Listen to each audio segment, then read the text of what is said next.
Hello, everyone, and welcome into the Coach's Corner. I'm Charlie Balcom, Assistant Sports Information Director. Joining me this morning is Lindsey Wilson Women's Soccer Head Coach Drew Burwash. Coach, coming off the win over Life University on Friday night. It was 1-0 at halftime. It was 7-0 by the final whistle. What kind of change from that first 45 to that second 45? I think a lot of things changed. We came out, I felt like we were a little slower. I felt like we never got out of first gear. We were hoping that, things were going to go in our favor, and obviously they didn't as well as we would like them to.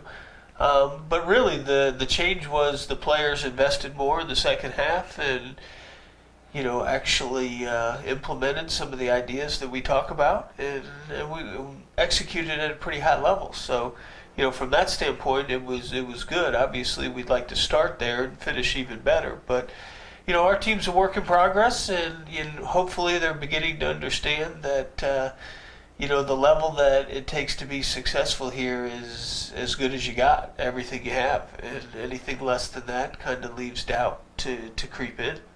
We saw that. We talked about that in the press box a little bit in that first half, where it seemed like the execution was off in that final. You moved it 90% of the way down the field, and then that final 10% execution, it was off. But Light did a good job of just jamming people up in that box and putting 6-7 bodies in front of you anytime you got down there early. Well, we knew the numbers were going to be, in the middle of the field and within 30 yards of the goal, and that's fine. But there's ways that we can still be successful to break that down. And very, very early in the game, we did that. Annika on the right-hand side got behind them several different times, served some great balls across the penalty spot, and we didn't finish extremely well.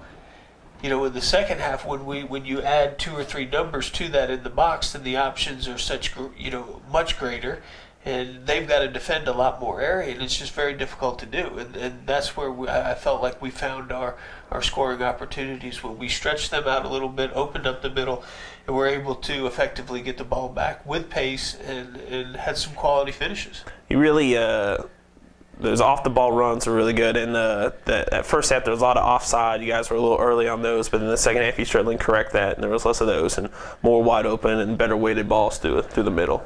Weighted balls, huge. I mean, we had several opportunities to get in behind them. In the first half, we either knock it too far or we knock it too short. We didn't have the correct weight, so that was a problem.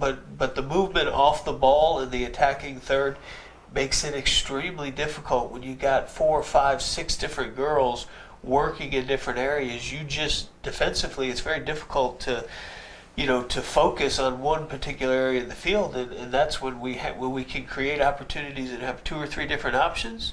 That's when we're going to be most successful, and I think we did a much better job of that in the second half. And those are things that we talk about continuously, and for them, it takes that last 10% that you're talking about to put that run in, knowing that you're not going to get the ball, but knowing that you're creating space for the next girl to get the ball in a really dangerous spot.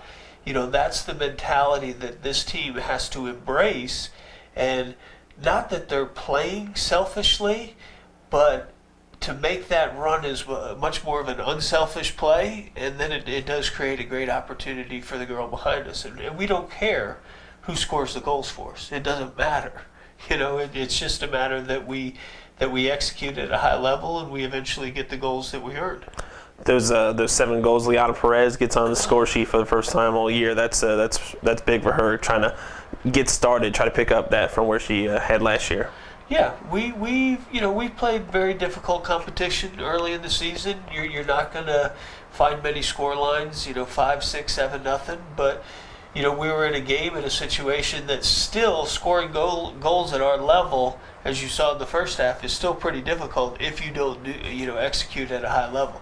And that's what one of the great things about Liana. She typically does score goals, and hopefully that's a little momentum booster for her, and we can get her up and running. And Annika scored a couple other goals, and Delphi, and just different players that are chipping in, and we've kind of done it by committee so far, but it's the time of the year that girls need to step up. And when we play well, we need to get rewarded with that on the scoreboard. You can play well and it still be 0-0, and one mistake, now you're behind. So, it gives us a little cushion, and so if we do make a mistake, we can offset that. One of those goals, that final goal, came from Shelby Austin on a free kick. Good number of yards out, just nice ball up over the keeper. She's out a little bit, but you can see Shelby, since when she's arrived to where she is now, she's just grown tremendously, and just that confidence is one of those biggest things that's come along with her. Confidence is the word that we talk. Shelby is a great player. She can add so much more, even more to our team than she's already doing. She's made 3 steps forward already, but there's still several more for her to make. And goals like that if that doesn't boost your confidence, I don't know how much more I can help you with that. But we've asked Shelby to do a lot of different things this year.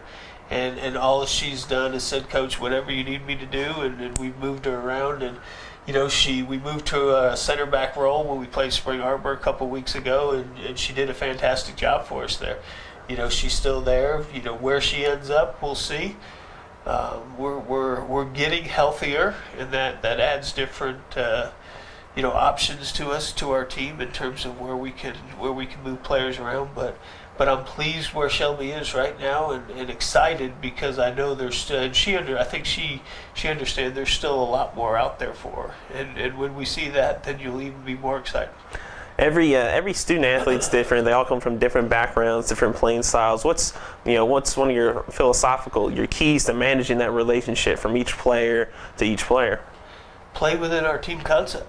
We have a system. We have different roles and responsibilities for different places, spots on the field, and those are things we're going to ask different players. They may have a little longer leash in going in. If you're our 7 or 11, maybe in 1v1 situations, we want you to be aggressive in those. Where if you're our outside back, we're not asking you to go 1v1 against the front runner from the opposing team. That just doesn't make a lot of sense to me. But we've still made a lot of adjustments in terms of the personnel, and we've moved Emily up top, and that's a role that she's beginning to evolve in and figure out. And good for her to get on the scoreboard as well. And I'm excited for what the future holds for us. We need to be a little bit more competitive on a daily basis so we can begin to maximize our potential. But I truly believe they're figuring that out. That it takes a great effort to get a great result. You can't just walk out there and roll the ball and hope that we're going to get 3 or 4 goals. That's just not going to happen. And we turn the corner, and there's Campbellsville on Tuesday night. Tigers coming up on Tuesday night here at Walter S. Rolling Stadium. They've come a long way in the program, especially the last couple of years. They've really kind of stepped their game up. What have you seen so far this year from the Tigers? Well, a lot of the same. They've in the last 2 to 3 years, they've grown significantly, in my opinion. Last year was the first year that they made it into the top 20 of the national polls, and finished the season I think at like number 14. So they are a quality program, deservingly so. They've showed well at the national tournament. They won their opening round last year. They went to Orange Beach in the final sight, and had a respectable game. So it's going to take everything we have. It's going to take a great effort. It's going to take a high level of execution, and in saying that still doesn't guarantee you a win. But I'm confident and I'm comfortable that our girls will be prepared and ready to go on Tuesday night. All right, well, Coach, thanks for joining us today. Yes, sir. Thank you. That's Lindsey Wilson women's soccer head coach Drew Burwash. Blue Raiders in action Tuesday night at 7 p.m. Central Time against Campbellsville University. This has been the Coach's Corner with Drew Burwash.